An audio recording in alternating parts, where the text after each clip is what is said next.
கர்த்தருக்கு பிரியமானவர்களே, அனைவருக்கும் அன்பின் வாழ்த்துக்கள். இன்றைய வசனம் ஏசாயா 41 13 விளக்கத்தை பார்க்கலாம். இந்த கிறிஸ்துமஸ் காலத்திலும் உங்கள் பாதையில் இருளும் பயமும் இருக்கிறதா? நீங்கள் தனியாக போராடுகிறீர்கள் என்று நினைக்கிறீர்களா?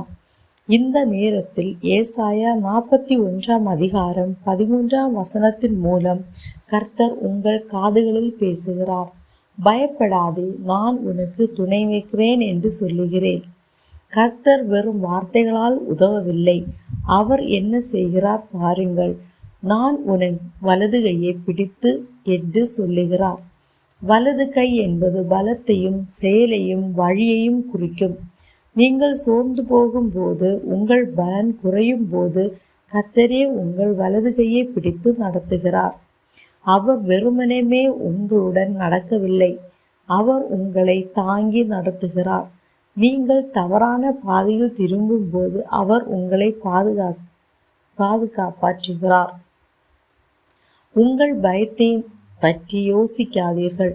உங்கள் வலது கையை பிடித்திருக்கும் சர்வ வல்ல தேவனின் கரத்தை பாருங்கள். நம் வலது கையை பிடித்திருக்கும் ஆண்டவரை நோக்கி நாம் ஜெபிப்போம். கர்த்தராகிய இயேசுவே, எங்கள் பலத்தின் தேவனே, உமக்கு நன்றி.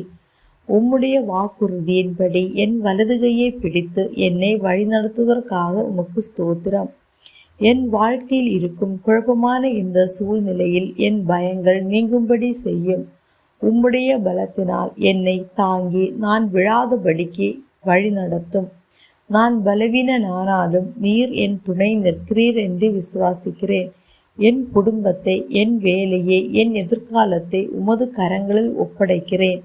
இயேசுவின் நாமத்தில் ஜெபிக்கிறேன். ஆமேன்.